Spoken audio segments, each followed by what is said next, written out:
Bapak Ibu yang dikasihi Tuhan, selamat hari Minggu. Selamat hari Minggu. Ya, kita bersama-sama kembali diberikan kesempatan untuk belajar kebenaran firman Tuhan. Juga terima kasih kepada Bapak Ibu Gembala yang memberikan kesempatan bagi saya untuk melayani kembali di tempat ini. Kita bersama-sama akan mempelajari kebenaran firman Tuhan mengenai tidak kompromi, atau bisa dikatakan juga kompromi dengan Tuhan tetapi tidak kompromi dengan dunia. Kita akan bersama-sama membuka Alkitab kita di dalam kitab Kejadian pasal 19. Kejadian pasal 19. Nanti kita juga akan membuka bagian-bagian firman Tuhan yang lain. Kejadian pasal 19 ayat 24. Ayat 24 sampai 26. Demikianlah firman Tuhan. Kemudian Tuhan menurunkan ke atas Sodom dan Gomora hujan belerang dan api yang berasal dari Tuhan, dari langit. Ia menjungkir balikkan kota-kota itu, lembah Yordan dan semua penduduk kota-kota itu, serta apa yang tumbuh di tanah. Tetapi istri Lot yang mengikuti dia menoleh ke belakang, lalu menjadi tiang garam. Bapak Ibu Saudaraku yang dikasihi Tuhan, saya seringkali membaca dan merenungkan firman Tuhan ini kadang-kadang tersenyum dan juga sering juga tertawa. Apa ya yang dibuat oleh istri Lot ini? Apa ya yang ditoleh? Apa yang dilihat oleh istri Lot ke belakang? Indahnya apa ya begitu? Nah, Bapak Ibu semua yang dikasihi Tuhan, tidak jarang bahwa kita ini sebagai orang-orang yang terus berjuang kepada Tuhan, berjuang berlari menuju panggilan surgawi, langit baru, bumi baru, kita juga mengalami banyak gangguan, mengalami banyak rintangan. Rintangan-rintangan ini yang mesti kita perkarakan di hadapan Tuhan. Yang tentunya kalau kita sendiri renung-renungkan, kita sendiri perangi, kita tidak akan mampu. Kita memerlukan tuntunan Roh Kudus untuk kita menang terhadap peperangan ini. Mari kita lihat bagian firman Tuhan yang kedua dalam 2 Korintus pasal 6 yang tentunya juga berkaitan dengan hal ini. 2 Korintus pasal 6 ayat 11.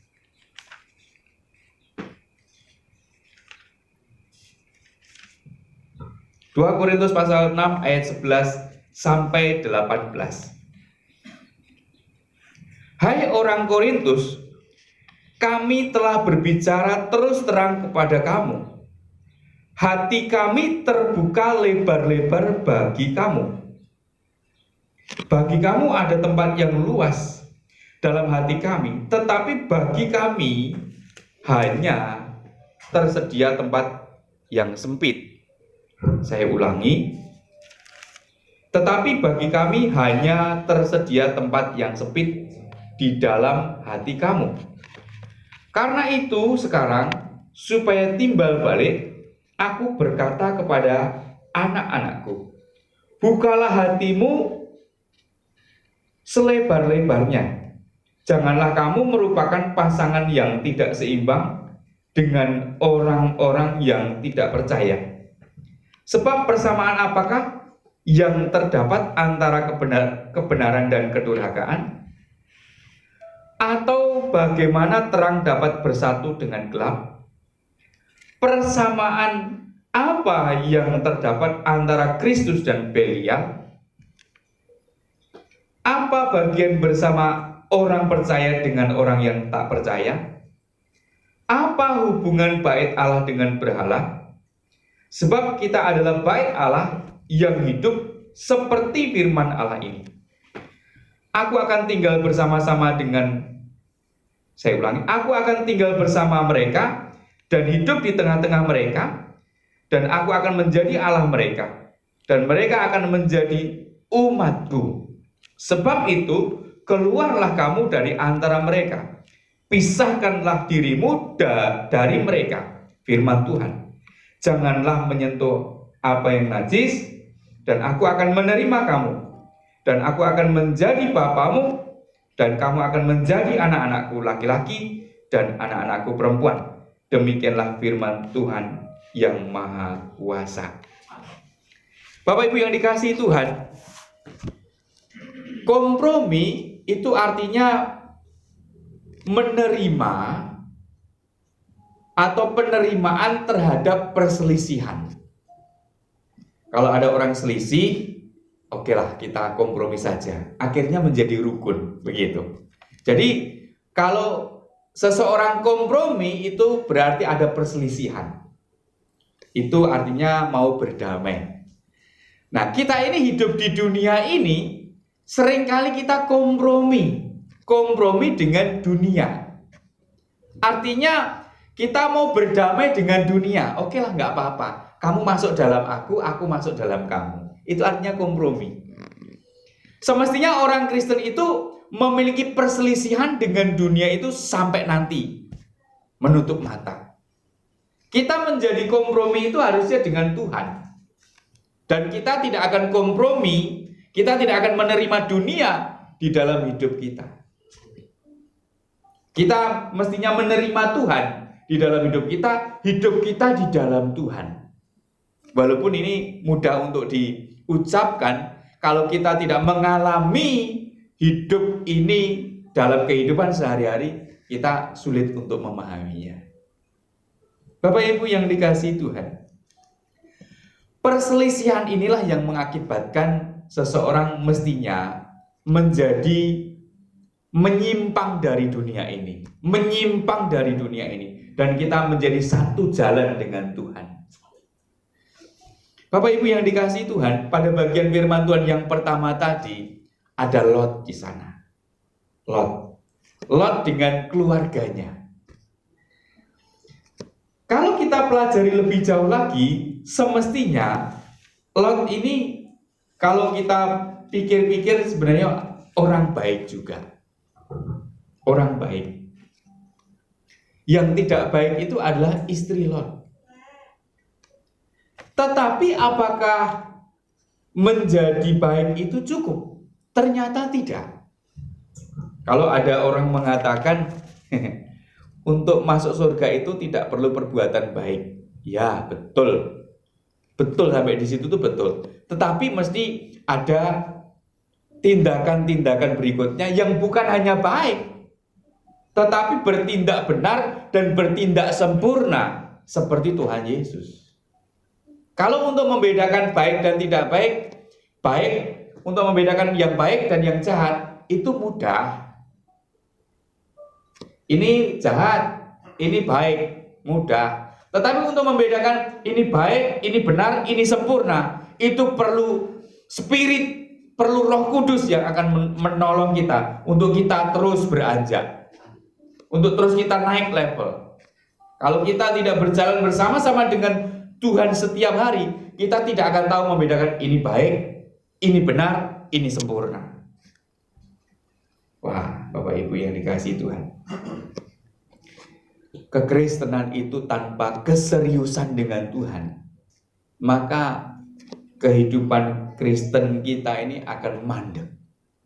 Maka untuk menjadi Kristen yang terus bertumbuh di dalam Tuhan, menjadikan Kristen yang terus bertambah kuat imannya, seseorang perlu menjadi orang yang militan, perlu serius dengan Tuhan. Mari kita lihat bersama-sama bagian firman Tuhan tadi. Bagian firman Tuhan itu kalau kita lihat sebentar di Kejadian pasal 13, ini mesti ada kaitannya.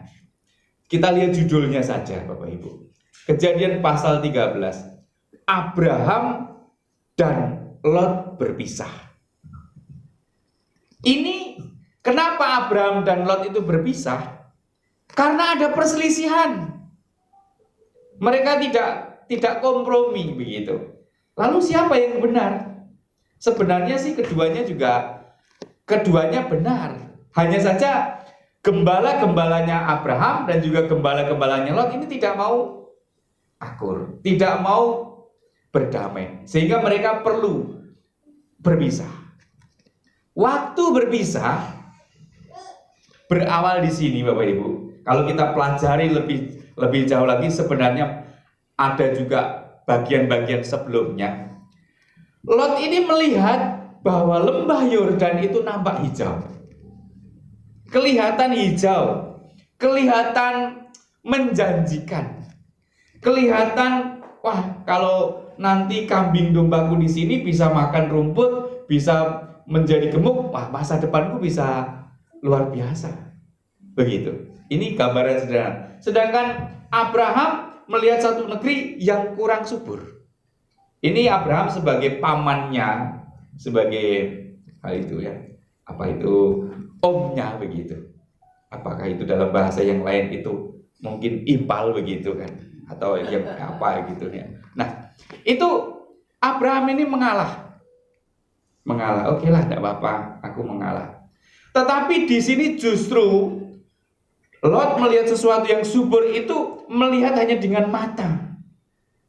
Tidak tahu bahwa tempat yang subur itu ternyata ada dekat kota Sodom dan kota Gomora. Ini yang seringkali juga dialami oleh banyak orang Kristen. Hanya melihat sesuatu yang terlihat. Bukan melihat dengan perasaan, bukan melihat dengan iman, sesuatu yang tidak terlihat. Hanya melihat kesementaraan, sehingga terjebak dengan sesuatu yang indah-indah, tapi sifatnya sementara. Coba kita tinggalkan dulu Abraham, mari kita lihat Lot. Ternyata tanah yang dipilih oleh Lot itu adalah dekat kota Sodom dan kota Gomora. Kita bisa sebut Sodom dan Gomora. Wah, coba kalau Lot ini bisa melihat dengan iman, tentunya tidak akan memilih tempat itu. Nah, ternyata Lot ke situ bukan hanya sendiri, tetapi dengan keluarganya, dengan pembantu-pembantunya. Melihat kejahatan Sodom dan Gomora ini, Tuhan menjadi murka. Tuhan menghukum Sodom dan Gomora. Sebenarnya kalau kita menertawakan istri Lot ini yang menoleh ke belakang dan menjadi tiang garam, itu tindakan itu sebenarnya juga tindakan yang tidak tepat. Seperti yang sudah saya lakukan ini. Apakah kamu kalau hidup pada zaman istri Lot waktu itu, apakah kamu juga tidak akan menoleh ke belakang? Belum tentu juga kamu akan terus menatap ke depan dan tidak menoleh ke belakang. Saudara yang dikasihi Tuhan, tindakan istri Lot ini menjadi peringatan buat kita. Supaya kita tetap berawas-awas, tidak kompromi dengan indahnya dunia. Tidak kompromi dengan tawaran-tawaran yang nampaknya menggiurkan, yang nampaknya indah. Kita bersama-sama tahu ada lagu Selamat Malam Saat Berpisah, Dunia yang Selalu Nampak Indah. Artinya kita sudah mau tinggalkan itu dan kita mau tidur, tinggal diam bersama-sama dengan Tuhan. Kita segera memutuskan pemikiran mengenai duniawi. Kita segera berdiam diri dengan Tuhan. Kita hanya tenang kalau ada Tuhan saja. Wah, tapi kebutuhan banyak, Pak. Kebutuhan banyak, Bu. Betul, Bapak Ibu. Siapa yang tidak punya kebutuhan? Firman Tuhan tadi kan lagu yang mengantar kita untuk mendengarkan firman Tuhan tadi kan, dalam segala hal Bapakku turut bekerja. Artinya pergumulan-pergumulan kebutuhan hidup yang kita harus selesaikan dengan tanggung jawab ini justru mengantarkan kita untuk kita bergantung kepada Tuhan, untuk kita terus menatap ke depan. Justru masalah-masalah itu akan membuat kita semakin hari semakin kuat untuk kita itu berpegang teguh kepada Tuhan, dan kita juga bisa berseru, Bapa, tolong aku, kalau engkau gak kuatkan aku gak akan kuat. Satu sisi tawaran dunia begitu indah, kita tergoda untuk menyelesaikan masalah-masalah hidup ini dengan cara-cara duniawi. Wah, kalau aku nggak menyelesaikan masalah ini, matilah aku begitu. Matilah awak begitu. Enggak, Bapak Ibu. Buktinya sampai hari ini kita masih hidup. Tuhan tolong kok. Itu janji Tuhan buat kita. Kalau kita menjadi sama seperti istri Lot ini, jadilah kita tiang garam. Tidak akan lepas dari Sodom dan Gomora. Kita tidak akan kita tidak akan terpisah dari dunia ini. Tiang garam mati di situ.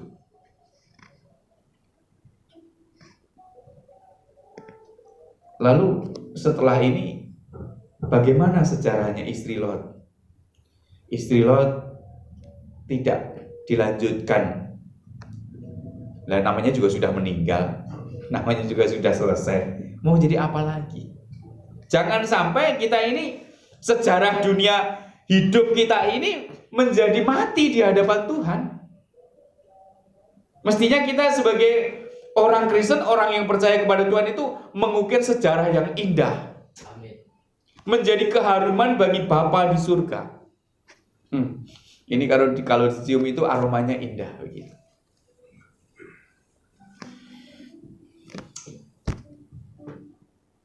Bapak Ibu yang dikasihi Tuhan, kita ini kalau pas merenungkan firman Tuhan, duduk diam di hadapan Tuhan, kita itu kadang-kadang jadi gregetan terhadap diri kita sendiri. Kok kamu masih begitu ya? Begitu. Tapi nanti waktu kita sudah menutup Alkitab kita sudah amin dalam doa kita beranjak keluar dari perenungan firman Tuhan, kita jadi duniawi lagi. Itu loh, jahatnya manusiawi kita itu loh. Kedagingan kita ini jahat. Pikiran-pikiran manusia yang tidak memikirkan pikiran-pikiran ilahi, yang tidak memikirkan perkara-perkara surgawi, tidak memikirkan perkara-perkara Bapa di surga. Pikiran Bapa di surga juga kekudusan, keindahan surgawi, menyatu dengan Bapa di surga, persekutuan dengan Beliau.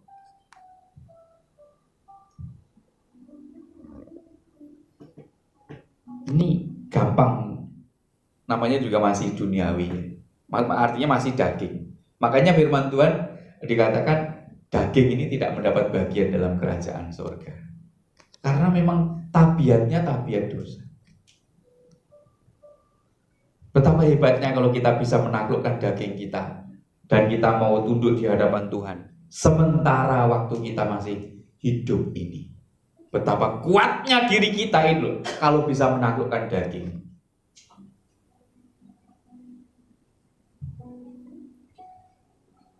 Saya pernah berkata dalam hati saya, bergumam gitu, Tuhan apa gak keliru ya? Sementara tinggal dalam tubuh yang memiliki tabiat dosa, tabiat daging yang kecenderungannya meleset, tapi kok suruh hidup kudus, gak salah ya?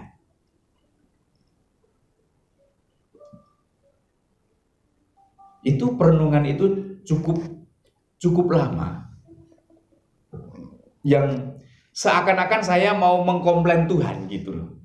Kok kayak kamu lebih pintar begitu loh? Enggak gitu. Setelah lama gitu, saya mendapatkan jawaban melalui perenungan itu juga. Justru disitulah kamu membuktikan cintamu kepada Tuhan. Kalau daging ini tabiatnya surgawi, kalau daging ini tabiatnya rohani, kamu hidup sesuai dengan kehendak Bapa di surga itu gampang. Tetapi justru karena daging ini cenderungnya berbuat dosa, tapi kamu menuruti kehendak Bapa di surga, itulah hebatnya kamu. Membuktikan bahwa kamu mengasihi Bapa. Membuktikan bahwa kamu mengasihi Tuhan.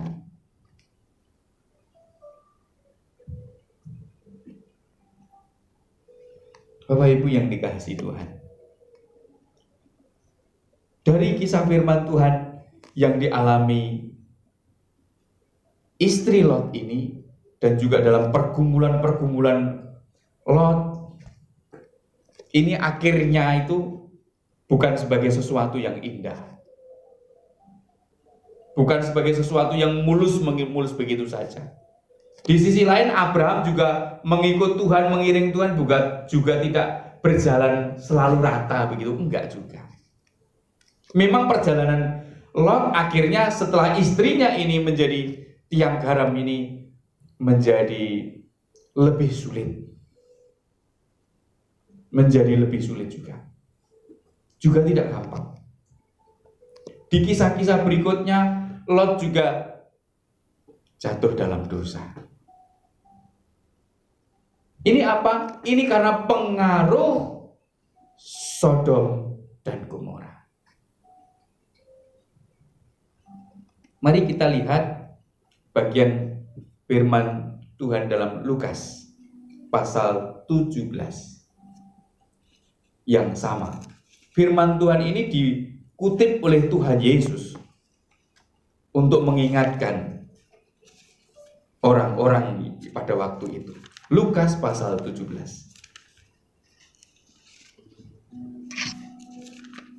ayat 32.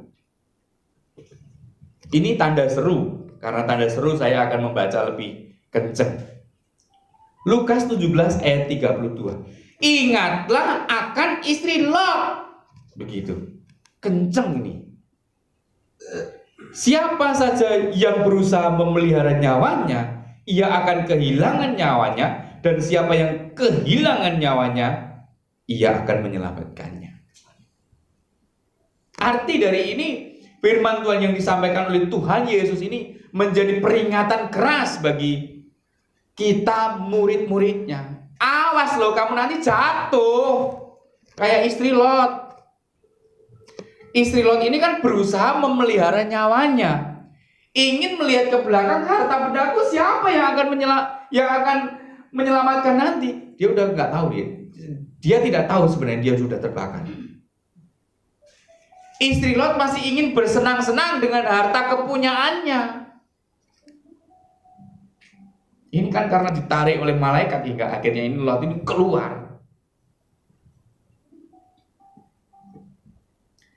Kalau Lot ini tidak ditarik oleh malaikat keluar begitu, tentu masih enak-enak di sana. Wah, menikmati kekayaan yang luar biasa. Menikmati kambing domba yang begitu banyak. Ternak-ternaknya. Wah, memang pada zaman itu belum ada kendaraan mobil dan lain sebagainya, Bapak Ibu. Kalau punya ternak banyak berarti kaya. Bisa disembelih setiap hari, makan dengan makanan yang enak. Menikmati keindahan itu.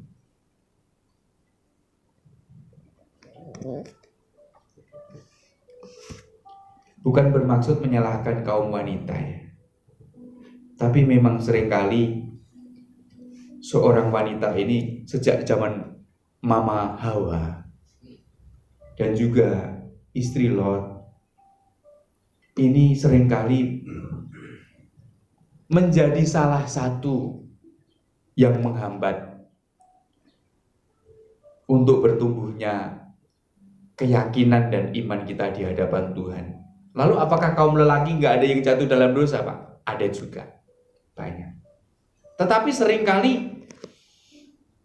karena sudah diciptakan dan dikodratkan Tuhan demikian, kaum wanita ini memang lebih banyak keinginannya. Bukan berarti kaum laki-laki tidak banyak keinginannya, banyak juga. Ini menjadi peringatan buat kita. Apakah yang laki-laki ini bukan seperti kaum wanita? Ya, ini kaum wanita, mempelainya Kristus. Nanti Kristus menjadi mempelai laki-laki, orang percaya ini menjadi mempelai wanita. Makanya yang laki-laki ini juga banyak keinginannya. Keinginan-keinginan duniawi. Kalau kita menjadikan istri Lot sebagai peringatan, maka keinginan-keinginan harta benda, keinginan-keinginan kekayaan itu yang sudah diingatkan Tuhan, ingat loh, ingat itu nanti kebakar loh, bareng Sodom dan Gomora loh. Mestinya kita segera pergi loh. Segera pergi. Segera tinggalkan. Kembali lagi yuk. Peringatan keras. 2 Korintus tadi. Kita kembali ke situ lagi. 2 Korintus pasal 6.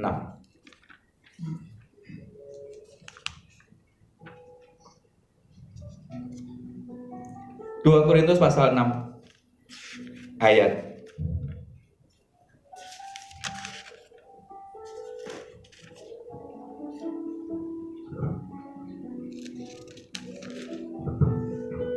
17.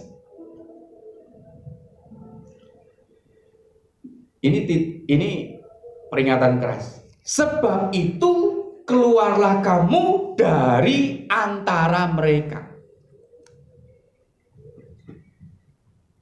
Pisahkanlah dirimu dari mereka. Firman Tuhan.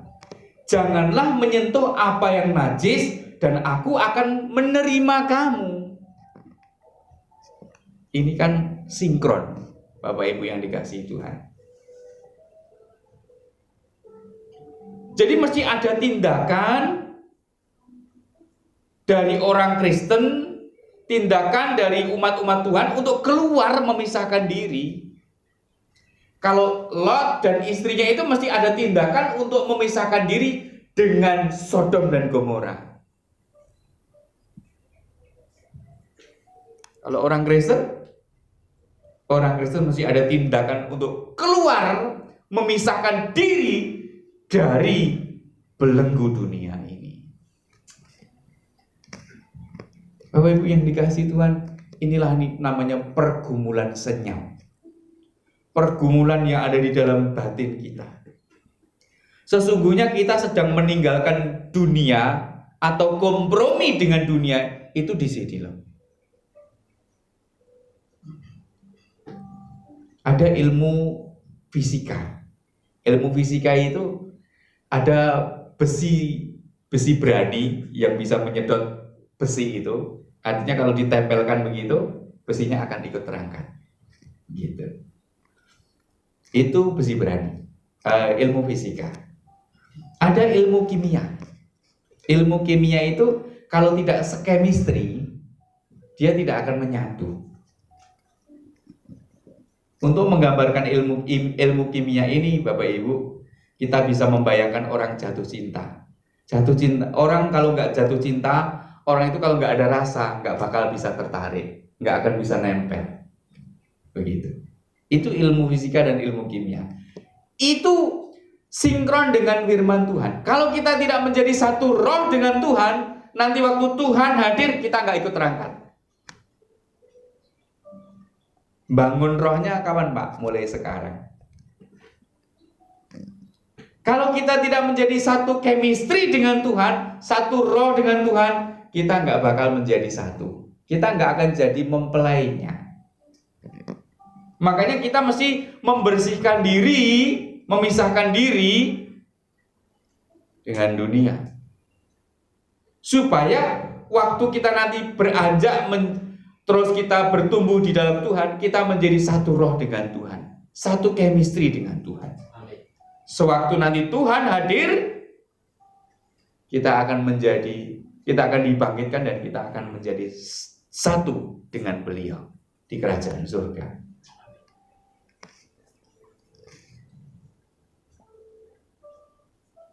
Saudara yang dikasihi Tuhan, Bapak Ibu semua, mari bersama-sama kita memperkarakan dengan serius. kita menilik hati kita mencermati baik-baik. Jangan-jangan masih ada virus-virus bakteri rohani yang membuat kita ini masih menginginkan dan melirik keindahan dunia. Dunia sudah tidak akan menjadi lebih baik lagi. Deal. Itu kita mesti tahu betul-betul. Dunia tidak akan menjadi lebih baik. Itu mesti kita tanamkan dalam diri kita. Mungkin Bapak Ibu juga merasakan cuaca di luar sana juga sudah semakin hangat, semakin panas, tidak lebih nyaman. Atau hanya tempat saya saja kayaknya seperti itu. Atau menyeluruh deh. Itu menandakan bahwa dunia tidak menjadi semakin baik. Kalau melihat berita internasional juga sudah mulai perang. Perangnya mulai intens nih. Perangnya mulai berani nih. Begitu. Apa yang bisa kita harapkan ini? Oh, di Indonesia aman, Pak. Iya, enggak apa-apa.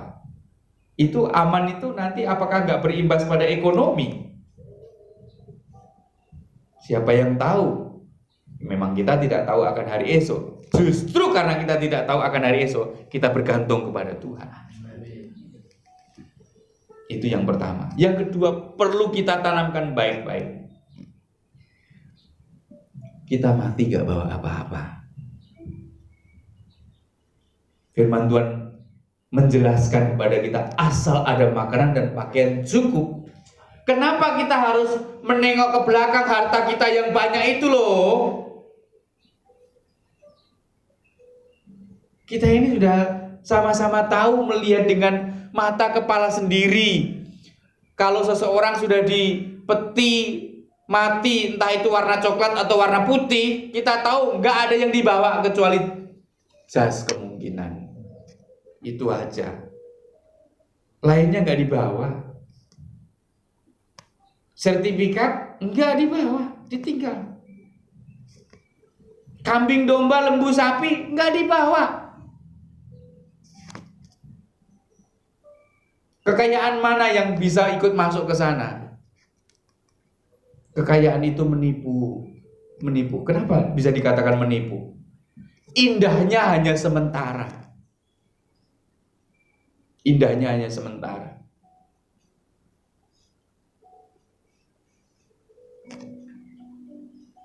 Maksudnya menipu itu begini, Bapak Ibu.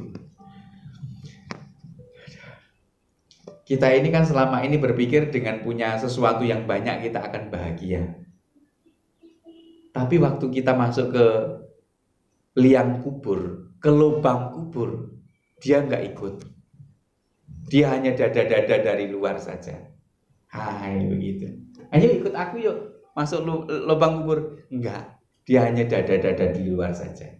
Kamu aja masuk sendiri, begitu. Makanya kekayaan itu menipu itu yaitu. Yang ikut masuk lubang kubur siapa sebenarnya? Kekasih hati kita, Tuhan. Itu akan kita bawa nanti sampai kekekalan. Jangan silau dengan harta yang banyak. Jangan silau dengan dunia yang nampak indah.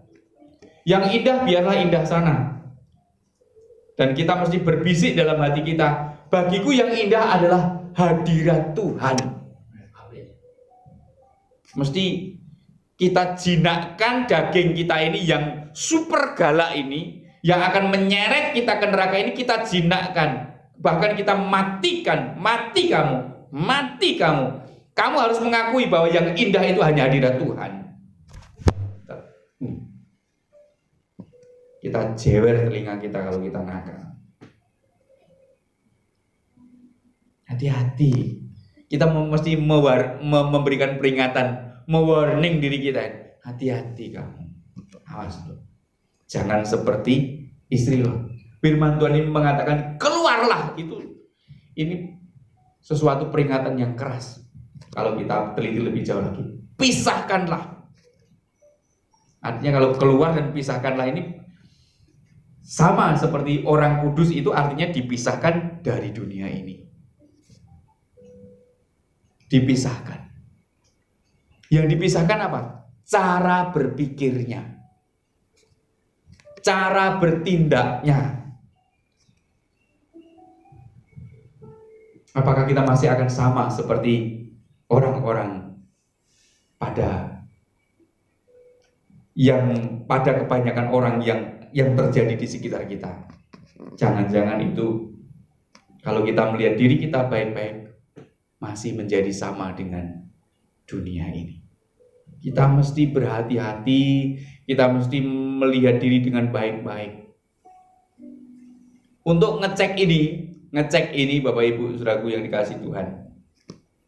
Kira-kira aku hari ini sudah rindu bertemu dengan Tuhan atau belum? Selama kita tidak merindukan hadirat Tuhan, selama dalam langkah-langkah hidup kita ini yang kita pikirkan yang lain, kita sebenarnya di sini masih meleset.